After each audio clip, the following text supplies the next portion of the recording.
What's up, Crypto Crew, and welcome back. Or if this is your first time, I'm Captain Crypto Might, actively escaping the Matrix, scoping out the crypto ocean. So if you like your odds, get on the boat, stay up to date, thumbs up, and join the hunt. Into the boat! Crypto Crew, today we'll see a demo of the Kaskad team in this interview they had with Ankit from the XXIM Podcast. And also in this following segment, Ankit asks the team whether they are in contact with either Kasplex or Igra Labs. Stay tuned, Crypto Crew. Guess you guys aren't ready for that yet. Prove all things, hold fast that which is good. Protect your Kaspa coins and crypto investments by practicing self-custody on a cold storage. Your best option, in our opinion, is the XXIM wallet. For a limited time, you can get 20% off using both codes Crypto Crew and Labor Day. Thanks so much for your consideration and support in advance, and may the Lord Jesus Christ bless you all.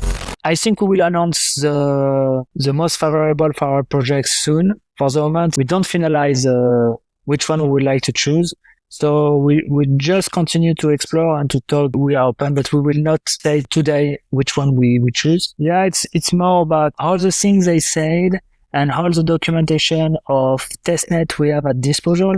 We just check which one we feel more comfortable in terms of design and in terms of storage, because there are two approaches that it's different in technology, but even in the team. So because I think it will be too good layer 2, and it's very good we have these two projects on Kaspa. But most important is how the tech team feels with the people and the approach of the tech. When we begin this project, it was in March and April. We begin without Kasplex and Igra. So at the beginning, we would like to maybe try a centralized version of Kaskad. And when they explain, okay, we will have a layer 2 smart contract, we say, okay, perfect. We will not launch a centralized version. We will follow one and develop the decentralized platforms that it will better design with the Kaspa and the need of Kaspa community. But if you want, I can show you what we already did for in centralized version. You can borrow USDC, for example, with cash deposits. So you will give the cash deposit how many cash you would like to bring in collateral. You will have the loan amount and you will choose your LTV. So you have all this information with details at the back. When you go to the next step, it's here that it's not really fantastic, because as you see, it's centralized, because in this version, you don't connect your wallet. You will just give your USDC wallet address and gives you cash wallet address. After that, you have to confirm that you are okay with the loan you will do. You have a summary, you accept the details.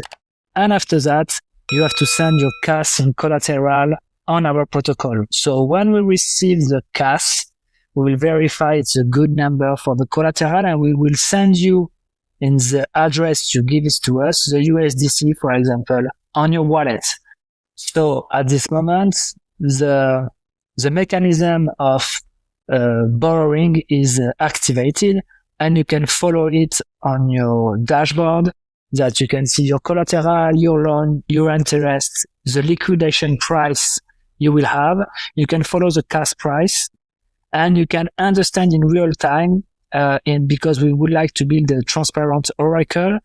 You can see in real time the alert of the price, and if you are liquidated, you can understand why the oracle takes the decision to liquidate you. So this version, you see, you don't need smart contract, but what is the problem?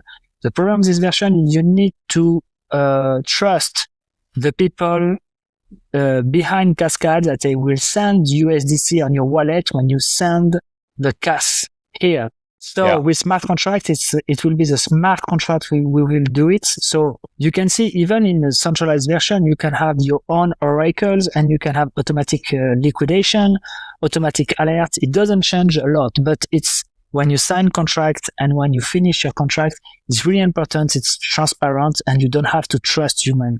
So it's for that we work on that. We test it. It works well. But we were like, okay, maybe we can start with this if there is no smart contract. But quickly after, they announced smart contract will come. So we finalized this version in June, just in intern. And we will say, okay, we will announce Kaskad when we will be sure we can have all the team to do it. Okay, not as decentralized, but with smart contract and no human. And it's for that we just talk about Kaskad the last days. I think, once you're in crypto, once you've been in this industry for some time, you don't even think about these things because, borrowing and lending has been like operating on Ethereum for a long time. That's like how things are. So I like that you guys came up with an innovative solution to make it centralized just to launch. And obviously, once the smart contract goes live, you can convert it to decentralized. So thank you for explaining, and I get it now. Yeah, and this version helps us a lot to understand which solution we would like to choose. Yep. Yeah, the ID can look stupid, but it helps a lot to bring some features. Even for the oracles, for Elliot, we have a lot of discussion about how we would like to begin. Elliot understands more things about new flow of data who is coming in Oracle and how we can manage it. The solution with AV v3.3 is the best to fork and to develop with smart contract. It totally makes sense. So I'm looking forward to having you guys back on the show once you have something to show us. But for this session, I want to wrap this up. So I have a question which I'm asking everyone now. So guys, where do you see Kaspa in 2 years' time? That's a good question. I can start if you want. I don't like making predictions, but feeling the pulse of the Kaspa ecosystem, the more I see it, the more I think Kaspa is prone to be, some kind of Linux solution for crypto, completely open source and really tailored for finance. Because when you think about MEV, when you think about, high throughput and low fees and proof of work, I don't see how institutions couldn't be interested in, trading a lot of volume on Kaspa if it's super secure, because we know there is a lot of money being, extracted from big trades on many platforms, and people are making millions just, front-running everyone. And if we can provide a solution that prevents this, I think we are going to attract a lot of people. But also, I think I was recently amazed by the creativity of the community around Kaspa. We don't have smart contracts yet, and yet we saw Casia messaging popping up. We saw this K platform being built. We saw a lot of new ideas being built on Kaspa, and even for me, I didn't anticipate this, at least not this early. I wasn't thinking people would actually build existing working products already on Kaspa. So to me, it's like this big, fertile, environment where you can build pretty much everything from finance to actually tools, and it works because it's flawless. So this is why I see Kaspa growing, like a bit of everywhere, basically. Yeah, the way I see it, I think, is kind of with the same vision Jonathan had when he started crypto. For me, it's more a beautiful mathematical problem. There's a lot of things to solve. I like the way that whatever Jonathan is working on, or Michael, at least what I've seen, are on problems that have not been solved. Whether Kaspa works or not, I think it will. But even if it doesn't, I have a lot to learn. I'm very glad to be working with this kind of philosophy and on very interesting problems, which I feel have not gotten enough attention in the space. So yeah, for me, it's beautiful either way, and I hope I can work for Kaspa, for doing research with Jonathan as long as I can. Awesome.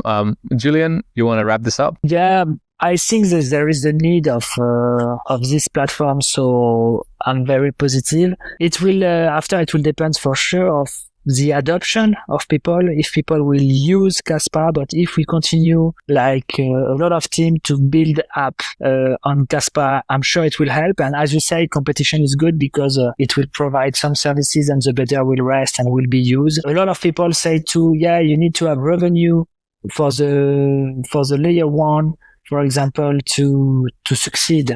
It's one of the narrative, but what is fantastic with Kaspa is not a crypto company. And that's for a network and for a layer one. It's so perfect because it's not a question of expense.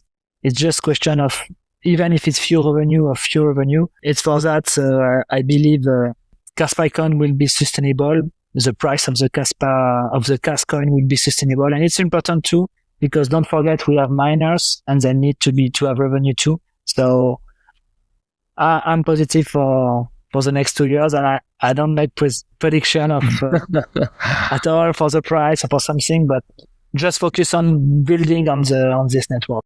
Shout out to the Kaskad team, and shout out to Ankit and the XXIM Podcast. More to come in a vid near you, Crypto Crew. Prove all things, hold fast that which is good. Stick around. Fix your mind before you get to the grind. And with that said, let's continue to escape the matrix. Let's continue to be on the lookout for the next big thing here on the crypto ocean. Grow in grace, and let's make some crypto waves. Say aye.